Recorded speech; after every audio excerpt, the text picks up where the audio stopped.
Very good morning, Jai Shri Krishna Guru. Thank you for joining Shri Guru Charitra Parayan. Wishing you all a very happy Independence Day. Om Shri Guru Pyo Namaha, Om Shri Ganeshaya Namaha, Om Shri Saraswataya Namaha, Om Shri Guru Dattatreya Namaha, Om Shri Mahalakshmi Namaha, Guru Brahma, Guru Vishnu, Guru Devo Maheshwaraha, Guru Sakshat Parabrahma, Tasmai Shri Guruve Namaha. Shri Guru Charitra Parayan. Let us continue from where we stopped, which is we'll be starting a new chapter, chapter 12, and that is about Narahari taking to Sanyasa. So yesterday we did the incarnation or the birth of Narasimha Saraswati. So we'll continue from where we stopped yesterday, where Narahari is now wanting to take sannyasa and leave his home. Let us understand what does his parents say and how he is going to evolve on the path of spirituality. In this chapter, Narahari, Amba's son, gives spiritual instruction to his mother. He blesses her that she would have 2 more sons within a year and 1 more son and daughter later. After the birth of the 2 sons, twins, Narahari leaves home for Kashi. He was hardly 9 years old at that time. At Kashi, he took initiation into Sanyasasrama from Krishna Saraswati and took the name of Narasimha Saraswati. After that, he went to Badarikasrama and visited many holy places. Siddhayogi continued the narration. Narahari explained to his mother the higher philosophy of life. She had tried to tell him earlier that one should not skip the responsibilities of the household. One should pass through the prescribed stages of life in sequential order. The ashrama dharmas, after grihastha only, which mellows man, his senses having been appeased, should one take to vanaprasthashram or sannyasa, and not before that. Narahari revealed to his mother that he was not a normal mortal being who has to necessarily go through all the stages of life. Everyone has his own adhikara, means authority or the decision making capability, and one has to decide for himself his course of life using his discrimination properly.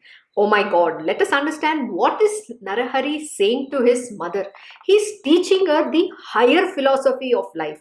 But what does his mother say? She's like any other ordinary mortal, and she's saying that every human being has to go through the various stages of life. But for a divine being, you don't have to go through that path.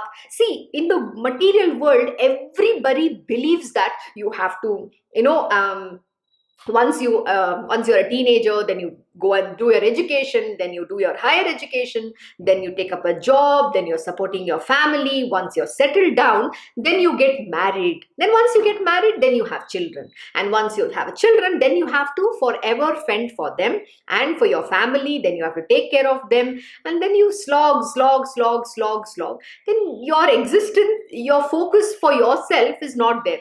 You're not the priority anymore. Everybody else becomes a priority in your life. And then what happens? Then the children's education, then you need to do all the needful. Then sickness comes in. Then you have old parents. You have to take care of them, relatives, family, friends, acquaintance. Oh my God, your life is completely lost. And you know what? You've literally gotten carried away by all the material worldly desires, continuously trying to fulfill. Not just your desire doesn't exist anymore. You're trying to fulfill your family's desires. Everybody around you dictates terms and conditions to you. And what does Narahari say here? What does Narasimha Saraswati saying here? He is saying here, everybody has an adhikara. Means you have the right to decide what you want to do in your life. There is no parents who can dictate terms that you have to get married, you have to do this. The reason why the story is mentioned, not just in Guru Charitra, every scripture, even Adi Shankaracharya, even his mother did not allow him to go through. Then he had to create a Maya, and where he then forcibly makes her to give that permission. See, the divine beings work like this. Nobody can bind the divine being. It's not just the divine being. This is to say that every individual, you and I, have the right to live and take a decision of what we want to do in our life or what we want to become. Somebody wants to get married, somebody wants to go on the path of spiritual, somebody wants to do something. You have the adhikara. That is what here Narahari is telling his mother. Everybody has the right to decide. But please remember, most important, there are two aspects to it. Let me come the first aspect. Yes, you can take a decision and say, this is what I want to do. The choice of wanting to get married or not married. I'm going to give, I think I have explained my own story to you many a time when we were doing Sanyasa Charitra Parayan. But I'll tell you once again. See, there was a point in time in my life where I also, like every other person here, wanted to get married. And I had dreamt about all sweet things. I was wearing pink color glasses for many years of my life until I met my Guruji. When my Krishna Guruji found me, and then I started studying about Adhyatmic truth, the spiritual, real spirituality, when he started teaching me from Bhagavad Gita, why am I here? What is my purpose? Why am I existing in this human form? Why have I taken this human birth? When I started learning, little understanding dawned. Then I made a firm resolve within myself that I don't want to get married, because I am married to Lord Shri Krishna himself. So where is the question of me wanting to marry somebody in this human existence? I have to be very honest, like the way I feel, oh, my husband is Lord Almighty. Why do I want a mere mortal, a human being, to be my husband? So this desire of marriage literally vanished from my life. But for the material worldly people, that was a shock, because the societal pressures, the family, the relatives, everybody in the society could not accept this decision of mine initially. They felt it is absurd. Why, how can you call yourself saying you're the wife of Lord Shri Krishna and you're married to him? What is this nonsense? Like, I know people telling me, if you don't try to go say this outside, when someone listens to you, they'll think you become insane, you become mental. This was the kind of responses people gave me. But it is their ignorance, not mine. So you think I'm going to get carried away to what they are saying and I'm going to be pressurized, afraid.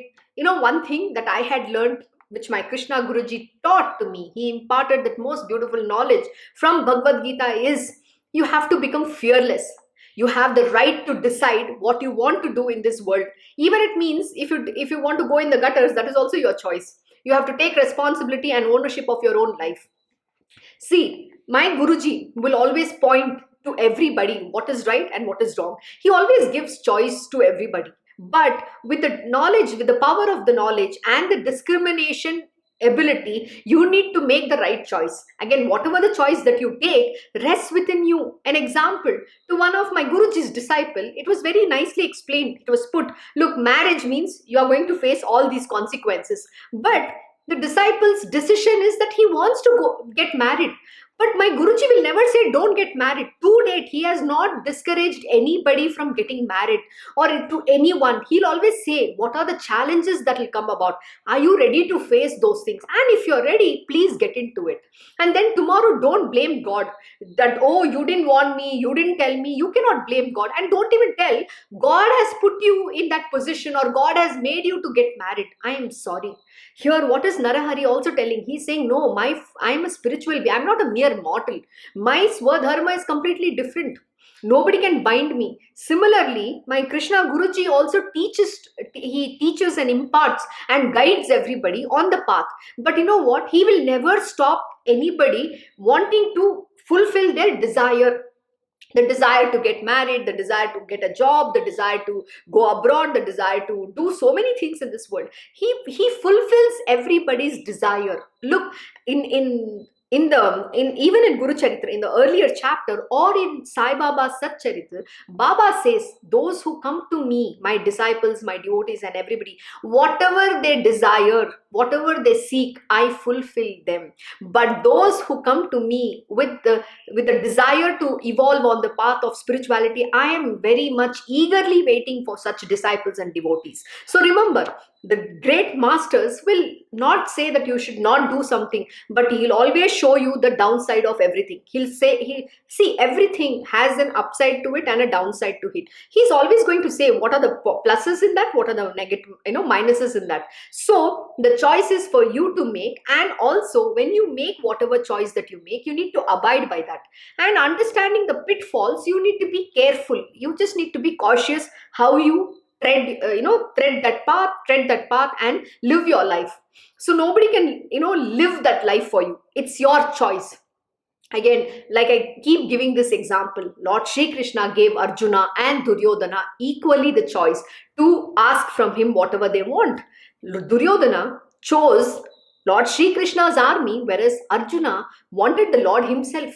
So this is the choice that you have to make. So in my case, I took the choice. See, people think that in my destiny, marriage was not there. Yeah, marriage was written, whatever was written. But my choice that I took is, I have been married. The destiny is still happened, but I am married to the divine. So I'm not physically interested in getting married to someone. And on the contrary, I had this experience, literally, which I will be writing about it. And in that, I've experienced it literally happened in a very beautiful place, in a very nice temple, where I had done some prayers saying that I want to marry, I'm going to come here with my husband, I want to be here, not knowing that the Lord himself is my husband. That is what I was saying. I just didn't know that. I didn't have the understanding. But that experience came to me. And when I know that I am married the divine, why do I need to get married in the mortal world? You think destiny was not there for me? Every body has the destiny. See, this body comes with its own prarabdha karma. The destiny was very much what's written, that I have to get married and the marriage is there. But what did I choose? I chose, yes, marriage, but with whom? With Lord Shri Krishna. Then there is no binding. There is no physical, bondage in the material world. And then, you know what? That freed me from having children, getting into mother-in-law, father-in-law, parents, relatives, you name it, nothing. But today, this entire universe is my children. I can take care. I can serve them. I have such a big opportunity, such a huge family. Vasudev Kutumbam is my family. That is what it is. The beauty is, how do you look at a different perspective to it? But today, the world cannot understand this, because they are ignorant beings. They can only look at their own life. And people think getting married means it's a pleasure. Oh, you have to get married. Son, you need to get married. I have to see my son getting married and going into the gutters. That is what every parents want. They have themselves lived a miserable life and they are so ready to push their own children into that gutter. I don't understand the logic. Why would you want to ruin your children's life? Let them live what they want to. And people think they can possess your life, they can own your life. You are their possession just because you have given birth to this, your children, who you think are yours.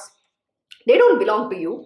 The divine has just chosen you as an instrument. Please remember, just by Narasimha Saraswati taking birth in whosoever whom, he blesses them.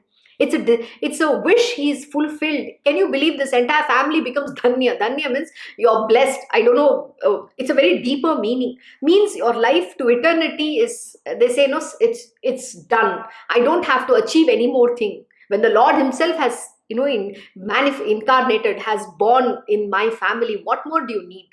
That is the profound truth. But can you believe the mother is obsessed? Oh, my son, I own, I possess. You need to do exactly what I'm asking you to do. And you know what, in this, I've seen so many people go through this nonsensical thing. And if you do not fulfill the parents' desire, then starts emotional blackmail. Oh, I will commit suicide, I will do this, I will drink poison. Otherwise, I will die. Choose between Lord Shri Krishna and myself. These are the terms and conditions that comes about. Never deter. Don't get carried away. Those are all Maya. See, why this is being taught is because for you to understand, when you have to break out from the material worldly bondage, these tests are inevitable. You know why? This is called Maya. But do you have the power of discrimination? Do you have faith in your Guru? Do you have faith in your God is what is being tested. And when you have that faith and when you break the cord, that mortal cord, and walk out, you have redeemed yourself. But then starts a different life altogether. That's a different journey, that's a different path, and there is a lot more challenges to evolve in spiritual world, because becoming spiritually perfect is not so easy. See, you're completely going out of all the material worldly norms, and spiritual world is far difficult than living in a material world.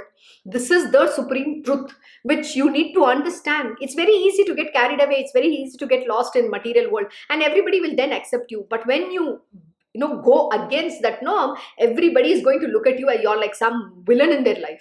You have done a big crime. It's a crime that is punishable according to them. On the contrary, what they don't understand is you have done the greatest good for them, for everybody who's associated with that body, 7 generations upwards and 7 generations downwards. You have redeemed them. They don't understand this truth. Every person associated to those who are on the path of spirituality, who have a real master with them, are literally blessed beyond any words can describe. I don't even know how to explain adequately how blessed people associated with you are. They just don't understand. That is the greatness that you have earned, that is the merit you have earned for them, and that is the greatest thing, that greatest good that you have done to yourself and to the world.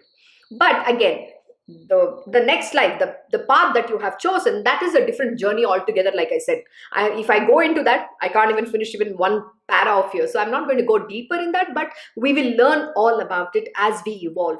So most important, understand, nobody possesses anybody. Everybody, everyone in this universe are the children of God alone. You're God's child. He's the father, he's the mother, he's everything. He has already programmed your life. He has defined everything perfectly, the way the things has to happen. But please remember, the reason why they say, the choice is always in your hand is because you will have to take the decision for yourself. Nobody else is going to decide. And if you let somebody else decide, then destiny is going to play a big part. And then don't blame God at all.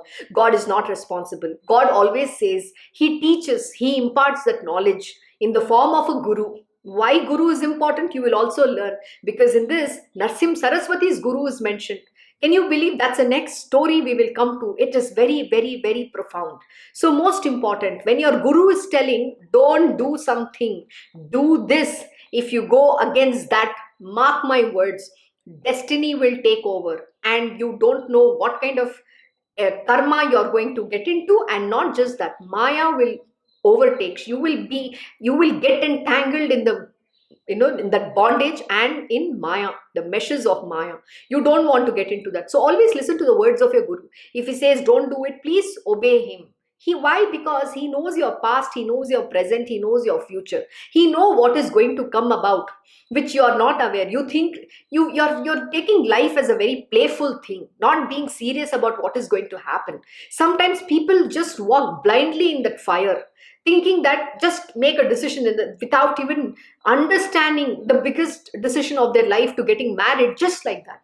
Like walking, it's like a child's play. They think life is a child's play. They don't understand the implications of the decision that they take. So be wise when you decide anything. It is extremely important. That is why here Narasimha Saraswati has said, everyone has his own adhikara.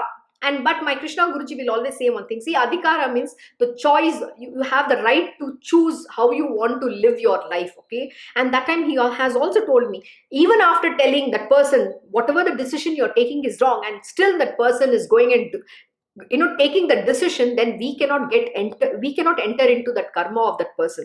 Then the karma rests with that person alone. So my Krishna Guruji will say, do not get into anybody's karma. Our job, our duty is only to warn. Just tell them what are the pitfalls. But we are not going to get into anybody's karma, because then we will get entangled with them. We will get bound with them. So we are not here to change. We are not here to, mess with anybody's karma. Yeah, you have to do good, but you just have to tell them once, twice, thrice. Even after that, the person wants to go do the same thing. That is their choice, not our choice. So always listen to your guru. He's giving you the right advice. He's telling you the right things. Don't use your mind. When you use your mind, you're going to go into the gutters. Please remember this. So coming back, Narahari revealed to his mother that he has not he was not a normal mortal being who has to necessarily go through all the stages of life. Yes, the divine beings don't have to go through the stages of life. They have come for a purpose. What is the purpose? To establish faith, to establish the faith back in the divine, to establish dharma, to put people on their spiritual path, to help the right all the righteous people, to remove them from their miseries, from their sufferings, to remove the adharma, to remove the demonic nature of the people. There are a lot of things these gurus come and do. They establish the divinity back in this world, because you know why? With lot of adharma happening, the divinity doesn't exist, and people because start becoming an atheist. They're not even following God. There is no goodness there. There is no love there. So these teachings have to be imparted over and over and over again, so that we don't lose our values, our tradition, our moral conduct, everything. We have to follow the Vedas and Shastras. There is a reason why we have been, all our Vedas and Shastras has been written for a purpose. But a man just goes off astray and does however, whatever he feels like. And the worst part is God becomes a commercial entity. People only use God to make money. Why? Because they want to use God to cause fear in you. Oh, if you don't do this puja, if you don't do this, then there's something bad going to happen in your life. Then the rituals are used only to money making. That's wrong. That is not right. So these great divine beings come to save their disciples and devotees and show them that path, guide them in their spiritual process, spiritual progress, spiritual wheel. They help them to evolve on the path of spirituality, and they come for a greater cause and greater good. That is their goal. They are not here to just become one son or a husband or something to just a few people in this world. No, they are this entire universe. We are all part of this Vasudev Kutumbam. We become part of their lineage. The moment the guru initiates you, then you become officially part of that guru. You become the Guru Putra or a Guru Putri. Means you're the child of the guru. You're a son or a daughter of that guru. That is who you become. The guru's family is your family. And who is guru's family? This entire universe. That is Vasudev Kutumbam. So, everyone has his own adhikara, and one has to decide for himself his course of life using his discrimination properly. God has given you the intelligence, so you have to use the discrimination properly and wisely. When you have the guru, all the more, he knows you're a duffer. Sorry to say this, means you're an ignorant being who doesn't understand. So who's using your mind? So with the mind, your mind is always going to take wrong decisions. So the guru is there to guide you, to teach you, to show you that path. So listen to your Guruji. Please, those who have the real master's grace, the real master with them, listen to him. Don't ever go against him. Please remember this. He continued with his observations, saying, life is like a bubble. Death might knock at any time and snatch us away. Every moment of human life is precious and is the God-gifted opportunity for man to regenerate himself spiritually and speed up to the blessed state of self-realization. Oh my God, I think I can forever explain on this, but I'm not going to. But let me reread this important lesson what here Narahari is sharing this to his mother. He continued with his observations, saying, life is like a bubble. It comes, it goes. Birth, death, birth, death. Death might knock us any time and snatch us away. Every moment of human life is precious and is the God-gifted opportunity for man to regenerate himself spiritually. Why do we have a human birth? Because only through human birth can you attain God realization, not through any other form. So having this human birth is the greatest opportunity. See, in Sai Sat Charitra also we have done chapter 8, where the purpose of human birth Baba has explained at length and breadth. Likewise in Bhagavad Gita, Uddhav Gita, every scripture talks about why do we have a human birth and what is the purpose. It is important for you to understand this lesson and go about. Then you have to make the decision. What you are seeking? Are you seeking spiritual wheel, or you want to become a worldly person and enjoy the material worldly existence. The choice is in your hand. So you decide what you want. Nobody else can make that choice for you. But here, Narasimha Saraswati is giving that understanding why we have this human body. So human life is precious and is the God gifted opportunity for man to regenerate himself spiritually and speed up. He's saying you have to speed up the progress to the blessed state of self realization. Then nothing will impact you. Oh, we are always constantly, somebody said something to us, something is happening, we don't have money, some problem, disease. Oh my God, it's like, it feels like, oh, what am I doing here? Where am I don't understand. Why do I need to suffer all these things? Sometimes my father is ill, my mother is sick, I have a son who is sick, I need to take care, my husband is there. Oh my God, what a life is it? What are you living? Is that your life? Have you ever asked, is this my life? Why am I living this life? Please ask this question. And when you understand the futility of this world, then you will chuck everything and only focus on your spiritual wheel. But that has to come from your innermost being. You can't just get lost in becoming a martyr, or it's like you've already gotten used to it. You're used to living that sick life of yours and you've accepted it. So when you've accepted it, it doesn't, you've become numb to that. It doesn't matter to you anymore. Oh, this is all my life is, I have to live whether I like it or not. Then I just go with that. What am I to do? This defeatist attitude, you can't have that. Wake up. It's a wake up call. So wake up and evolve. Go ahead on the path of spiritual. Seek that which is going to give you a redemption from this material worldly existence. Realize that God within you and understand the truth about this human birth.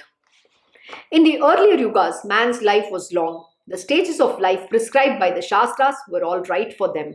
But in the Kali Yuga, men have only a short span of life and do not have the longevity of the earlier yugas.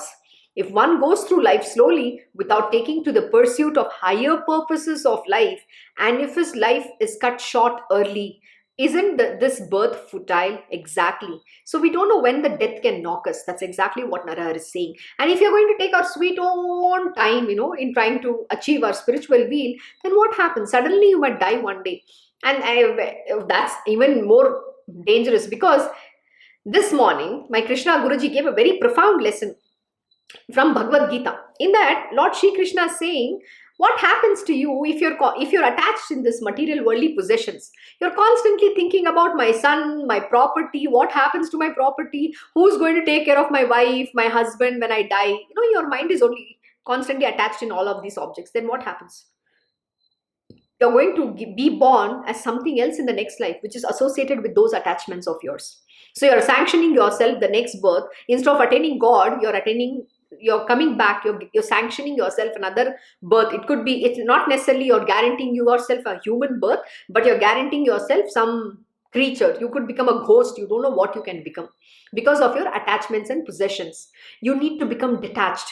That is why we say, chant the name of the Lord Hari ceaselessly. Only that name should be, always the lip should be chanting that name, or in your heart, in your mind.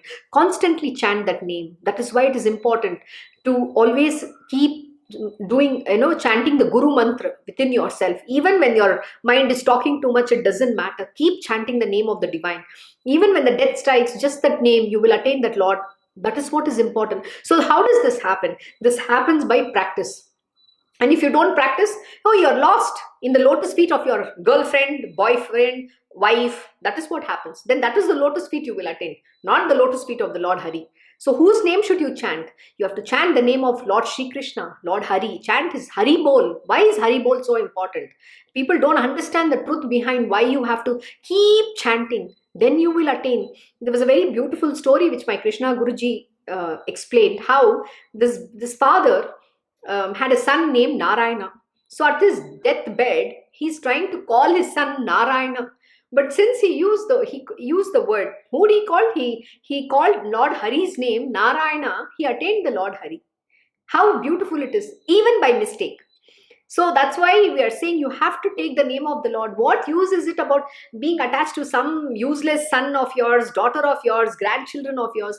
They are not going to do anything to you. Why bother? Why this attachment? Why this expectation? Why this possession? You don't possess anything. You don't own anything. See, you are only an instrument in the hands of the divine Lord. Serve his purpose and redeem yourself. Attain that God realization. Attain that bhakti for Lord Shri Krishna, your Guruji.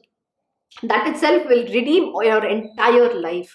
You don't need anything else, let me tell you. Isn't this one life miserable? Can you believe there are people I've seen who are married for 47, 48 years? Oh my God, living with the same person, going through the same thing day in and day out.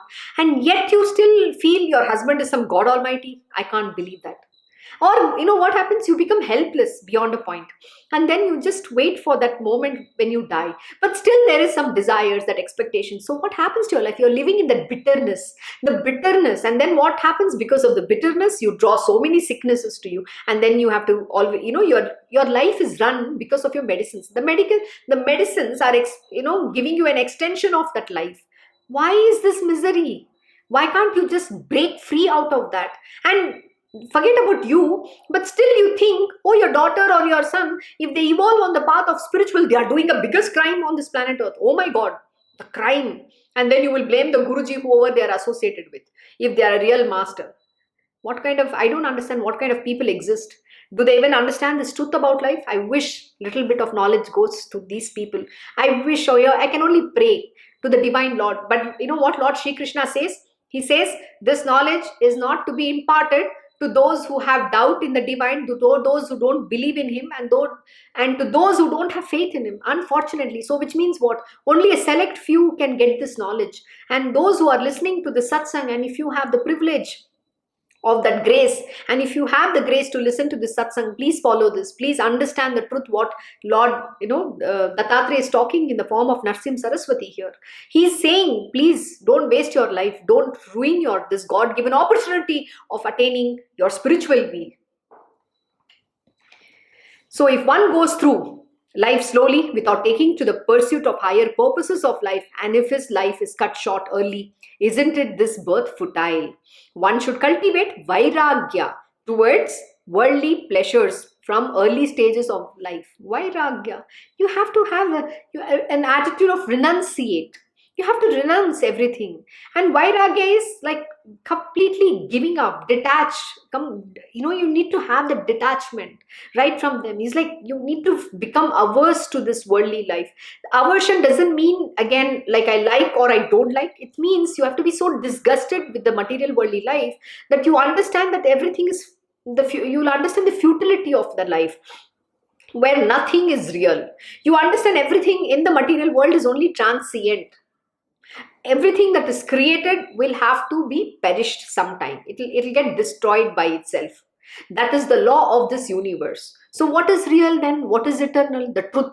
God alone is eternal. So attain that. Seek that. Put your heart and soul in attaining that. That is what you have to achieve. So don't get attached, don't have passion, don't have desires. You have to do everything in dispassionately, in having full detachment, and discriminate that everything in this world is unreal.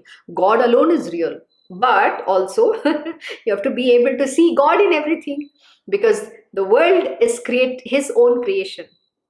That is what. But you need to understand, like Lord Shri Krishna says, though I live in everybody, yet I do not live in everyone. I am not there. Though it is believed God lives in everybody's heart, I am still not there. So it's a very profound truth. We'll talk about it in some time, in some other satsang, when we are evolving on our spiritual learning from Guru Charitra. And that's a very profound truth, what that means. But we have to practice this attitude to see God in everyone. That is the most important thing. And then what happens? One should not fritter away his energies in human foibles. The world is illusory. If one doesn't use discrimination and does not cultivate vairagya, he would sink into the mire of samsara and will let go the precious life to waste. I think I have said this over and over and over and over again. Same thing. There is nothing different. Every scripture is talking the same truth, let me tell you. But it is your own, the choice of what you want is in your own hands. Your will is what you need to care about. So what is the choice that you take rests with you. Nobody else can make this decision for you. So take the choice and do the needful. One should set his mind on the goal of life and strive to achieve it from the early stages of life, because who knows when he will be snatched away by death. Losing this life without realization of God will be the greatest tragedy of man. Oh my God, what is he saying? Same thing. Can you believe Narahari is also trying to explain to his mother the same lesson? Do you think she will understand? I don't know. Let us see what happens. But this is not just for Narahari's mother. It is just a leela. It is a story which is giving you the spiritual truth, the adhyatmic truth. The spiritual truth is what is explained here in the form of this leela when they manifest. That is what they come here to do. They impart this profound knowledge, the secret beyond, the secret, the codices. Every scripture is codices. And that is what this scripture is also talking to you about. So he's saying, set your mind on the goal of life, which is to attain your spiritual will, and don't fritter away trying to enjoy the material worldly pleasures, lust and greed. Stay away. The moment you get into lust and greed, let me tell you, you will be snatched by Maya. You will get entangled into that. Getting out of that is going to be extremely difficult. That is what here now Narahari is saying to his mother as well. And most important, when you have the opportunity at a very early stage of life to do this, why are you getting into the material worldly bondage? It's with only great merit the Guru will find you. And you will have the company of this holy master, that real master. Why are you wasting that opportunity? Why can't you walk on the path of spiritual wheel? And why are you getting lost in the material worldly bondage? Knowing fully you're walking into the fire with full knowledge.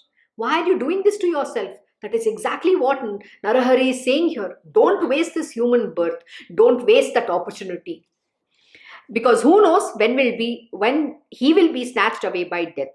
Losing his life without realization of God will be greater tragedy for a man. Then what happens? If you have not attained your God realization, then your life is waste. It's a tragedy. He's not saying it's some, blissfulness. He's saying it's a tragedy of your life. The mother realized that the spiritual fire raging in her son cannot be smothered, and that her motherly love and attachment should not be led to hold him back from his quest for the infinite. Yes, the mother will at that moment think, but later she'll always do, oh, my son is gone, my daughter is gone. That's how they think. But it doesn't matter. Again, I'll tell you, every single day I quote this. Ramakrishna Paramahamsa Ji in his Gospel of Truth has said, if those who have their parents, wife, children, whosoever, any of their relatives come on their path of spirituality, if they ever try to cause any, obstructions, if they become the bottleneck or an obstacle, you have all the right to just leave them, abandon them, and it is not a sin at all. This is the truth which Ramakrishna Paramahamsa Ji has explained. So here, we are not being that heartless, but here what are the divines saying? They're seeking that permission with absolute goodness, because we need to please. Why? Because there is a due. We have taken the birth from that womb.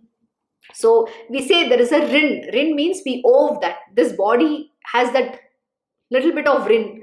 Actually, if you take it the other way, when these great beings are manifested from that body, they don't own anything. They don't. You're not responsible for anything, which is what he's explaining. But still, it is a rin means you have to repay some aspect. So that is why you'll see here Narahari blessing his mother with the 4 more children and everything which they required, and then he will walk out. That is all that they will do. They will bless what is required to be done. Because they say they owe that much. Why? Because that body has come from that being. So that rin is there. However, she pleaded with him. See, again, I told you, she's still going to plead. That is what the material worldly people will do. However, she pleaded with him to stay at home for at least a few years more. Still, she had until she had another child. Narahari agreed to it and said that she would have 4 more children, 3 sons and 1 daughter. A year later, Amba Bhavani had twins. 2 sons were born to her, and then she yielded to let Narahari leave the home. While bidding farewell, touched by the tears of the parents, Narahari said, "Whenever you think of me and want me to be with you, wherever I may be, you will have my darshan." He told them against that they would have 1 more son and also a daughter again. With these consoling words to his parents, young Narahari, who was hardly in his 9th year at that time, left his home and set out on his spiritual quest. Wow, can you believe this? See, the most important, he blessed everything that is required for his parents. And you know what? He gave them a blessing. Whenever you think of me, you will have my darshan. Darshan doesn't mean he's going to physically appear there. Yeah, they will get that. That grace is always there with them. That is the most important thing to earn. The Lord is very, very compassionate. His beneficence is on everybody. He is very, very benevolent. And His grace is on everybody. But don't try to own and possess Him. You have to let go, but be lost in Him. That is the only way you can attain Him. You know how beautiful it is? See, if you look at the bhakti aspect of it in this, imagine now your son, okay, you might not understand his the great being he is. But as a mother, you are very selfish. Your son is leaving. You're so attached. You're crying. Even after you might have all other kids, but he's your first child. There is so much more attachment. But can you believe how beautiful it is? Because he's actually made you be attached to the divine being. Because you will attain the divine master alone. You're attaining the divinity. How sweet is that? Can you see the beneficence of this? Can you see how benevolent the divine beings are? He's conferring that, he's bestowing upon you that grace where you're constantly only going to be thinking about this, the son who has left you and gone. That itself is a bhakti where you're lost in devotion to this divine being. So can you see the upside of this? But we can't see the truth, what these great beings do. And that is why Lord Shri Krishna has said, whether if you even think of me in anger or whatever manner, you will still attain me alone. Because in anger also you're thinking about me, that I hate you, I hate you. So why do you want to think him in that form of hate? Or here, the anguish is the viraha. Viraha is, oh, my son has left me and gone. That's a viraha. It's a separation. The love in separation is the highest form of love and devotion that you can have for the Lord. Can you believe this now here? Can you see how beautiful the Lord is? Though its own parents, He has given them the spiritual wheel. Why? Because the moment they think of their son, they're going to cry.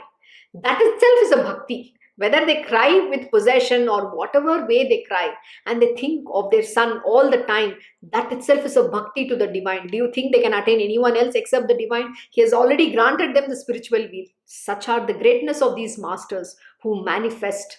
So we should be very thankful to that. But we human beings are ungrateful creatures, unfortunately. We never understand how compassionate, they're all, I have no words to describe the great being. Because what they do, you just can't see through it. The kind of grace they confer upon you, the kind of good things they do in your life. Our vision is very limited. We can't see beyond our nose. We cannot see the greatness of these beings, what they are doing. We think so, everything's happening just because of our own effort. No, sir. If you were to go and look what your karma is, you will be shocked. If you were to understand what kind of a life you would have had otherwise, then you are not even going to want that life. But you don't know. So you cannot understand the greatness of this Guruji. Similar is the case with my Krishna Guruji. Though he wears himself out for everyone, he does this to so many of his devotees and disciples. Yet people don't understand. People don't value that because they don't know what they have. They disregard what they have. And it's a very unfortunate thing. So never do this, because that moment or those years of your existence with your Guruji is the priceless one in your life. Nothing is equivalent to that, let me tell you. But they're only going to be for that period of time. So make the best of what you have.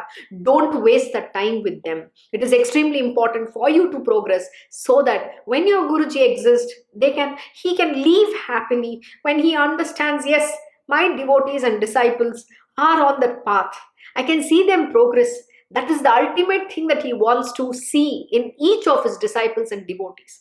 That is what the Guruji craves for. He's not interested in what you bring, what you give, what happens to you in the material world. Because please understand, everything in the material world is unreal. You can achieve, you can get a Nobel Prize. It's equivalent to I'm sorry to say this, it's equivalent to a trash, paper in a trash. It has no value. But when you attain that God realization, that is priceless. That is precious. That is valuable. That is to eternity. You will be known to eternity. Your Nobel Prize, whatever you reach, only till that moment, that's given a label to this body. Oh, this body got some, this body's name, RajShree, got a Nobel Prize. That is it. What use is it? The world will know only for you for some time, but when you become this divine being, you're known to eternity. So which is priceless, which is precious? That is what you need to understand.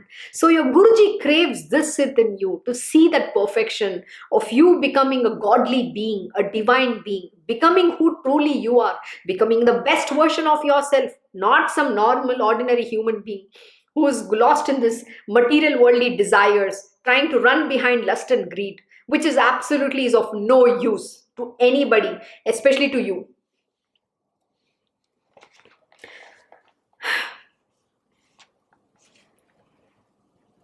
So, however, she pleaded with him, to stay at home for at least a few years more.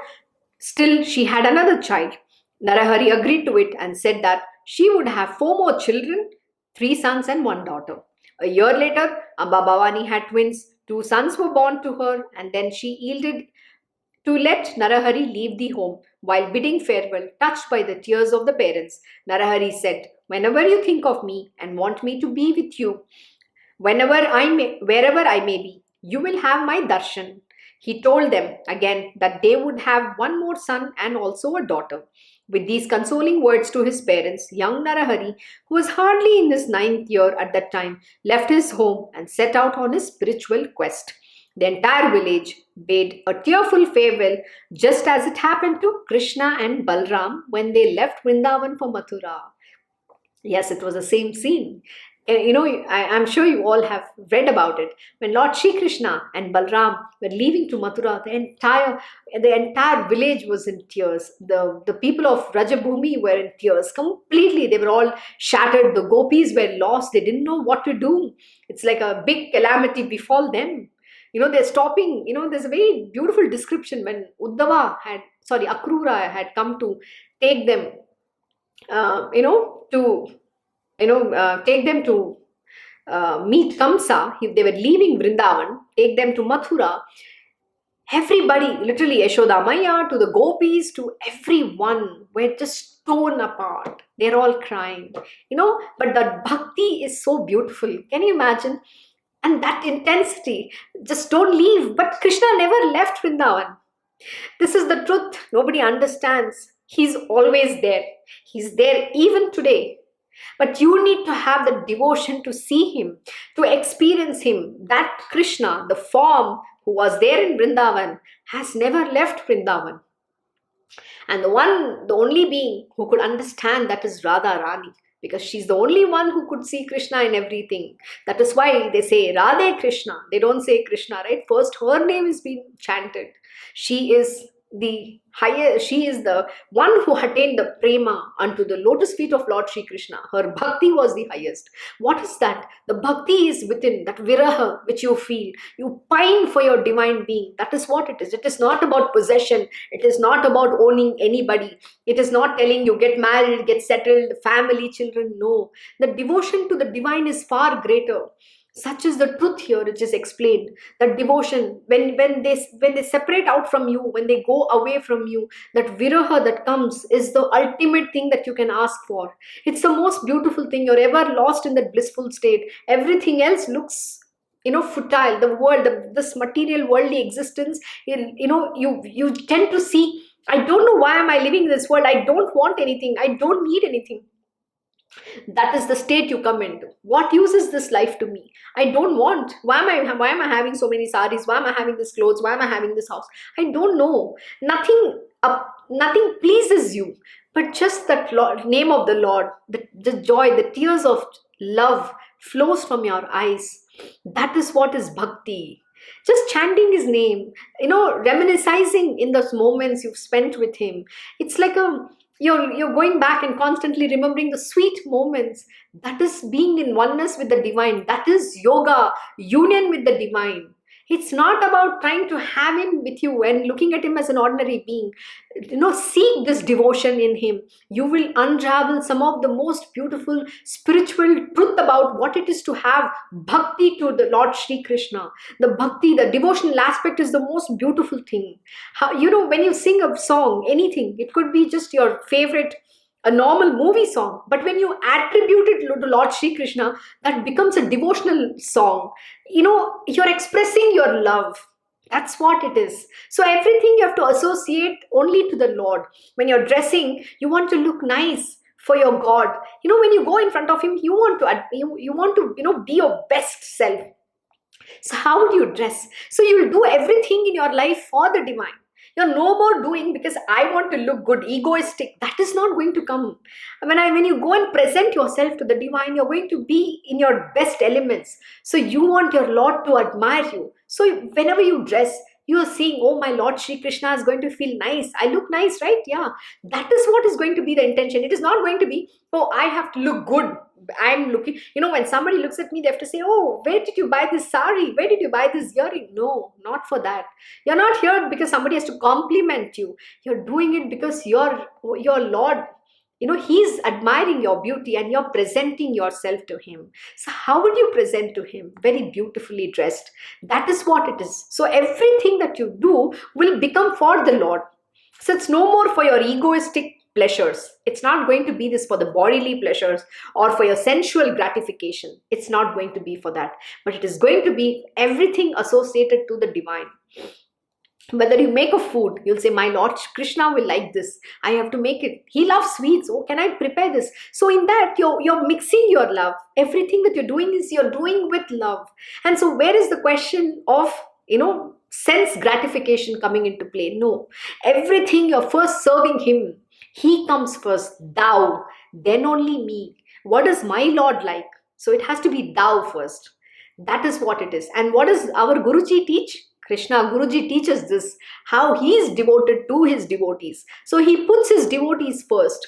Why? Because they are devoted to him and he is devoted to his devotees. That is what he teaches. Similarly, we have to show our Guru Bhakti, Bhakti to the divine. How do you express? Everything has to be thou. Whatever you do, it has to be in service, devotional service to the divine, to your Guru. Why? Because Guru is the doorway to God. And that is the next thing which you will learn in this chapter.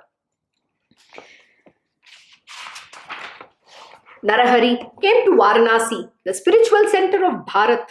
Every day, after taking his bath in the sacred waters of the Ganges, he used to worship Kashi Vishveshwara 3 times a day. At Kashi, he came in contact with Sri Krishna Saraswati, a highly advanced yogi and a fully realized soul. Narahari requested Sri Krishna Saraswati to initiate him into the Sanyasasrama. Sri Krishna Saraswati was pleased at the devotion, the austere discipline and earnestness of Narahari, and much more so with his intellectual brilliance and scriptural knowledge. Oh my God, can anybody be all of this? Not at all.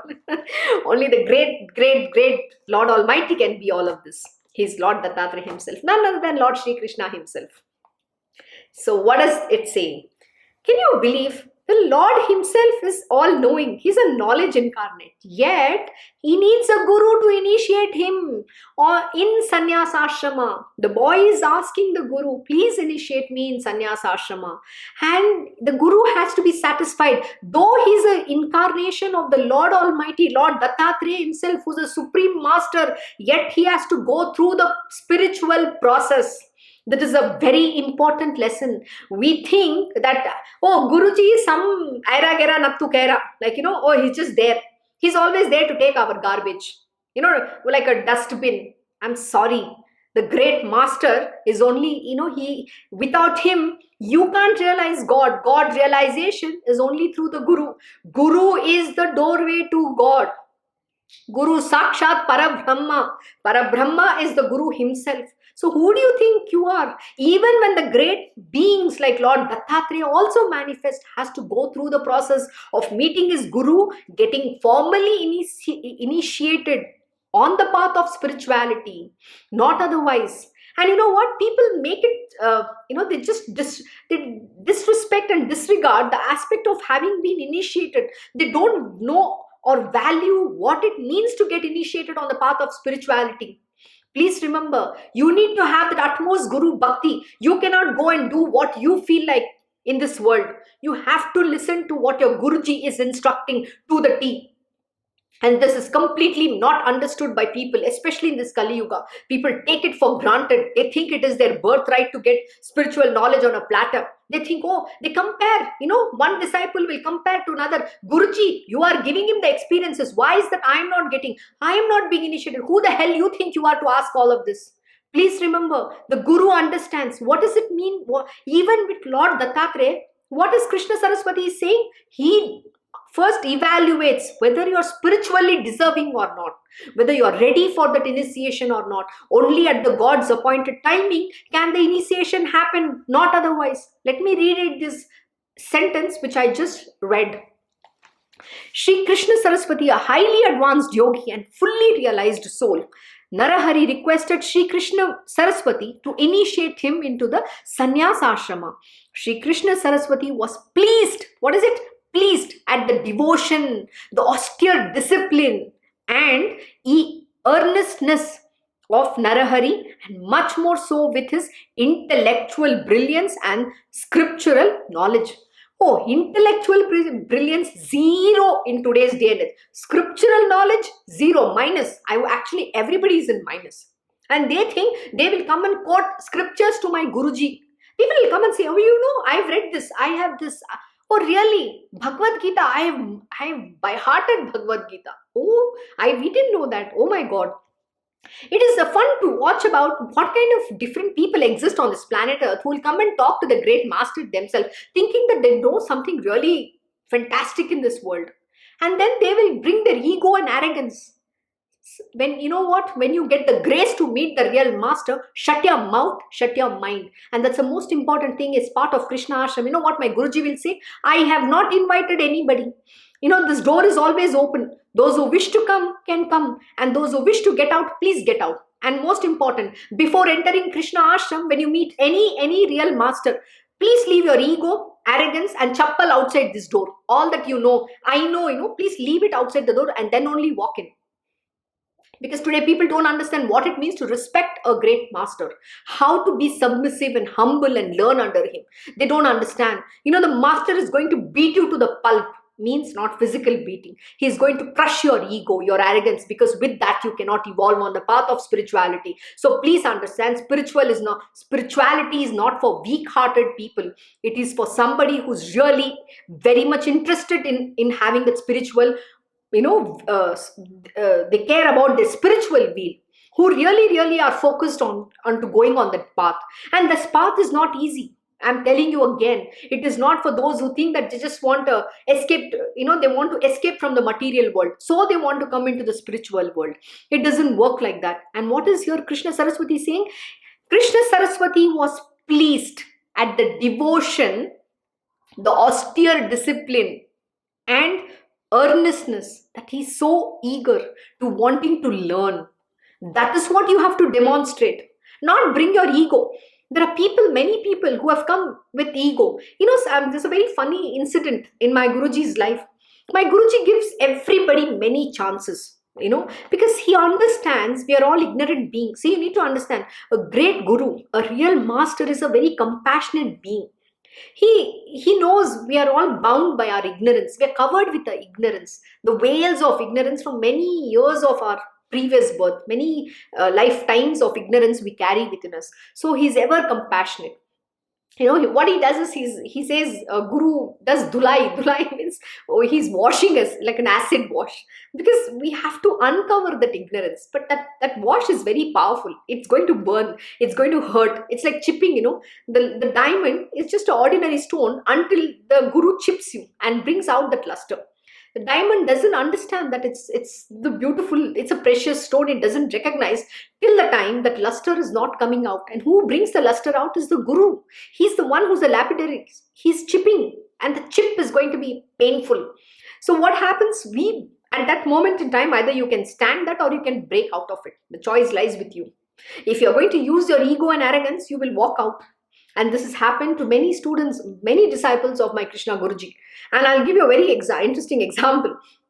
When you're part in an ashram, there was one of his disciples who had walked out and she wanted to come back again.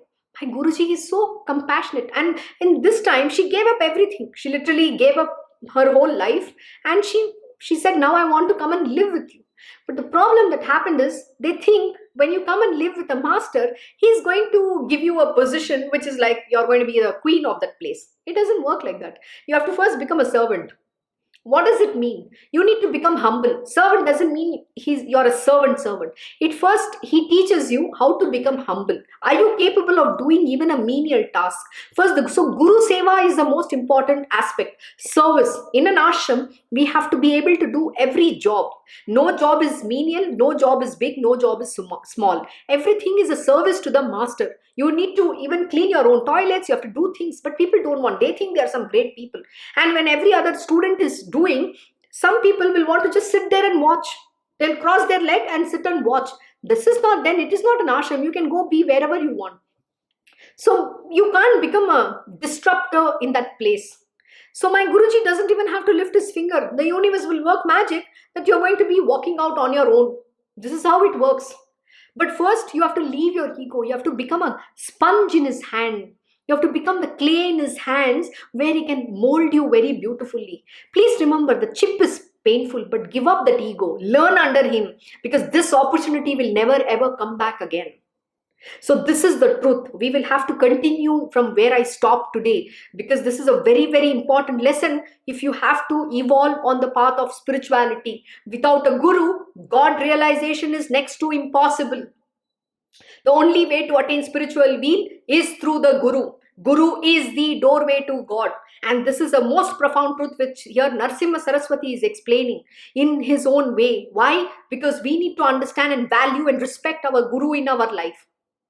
I'm sorry, I'm already 1 minute over, but I will stop here and continue tomorrow morning from 8:30 to 9:30.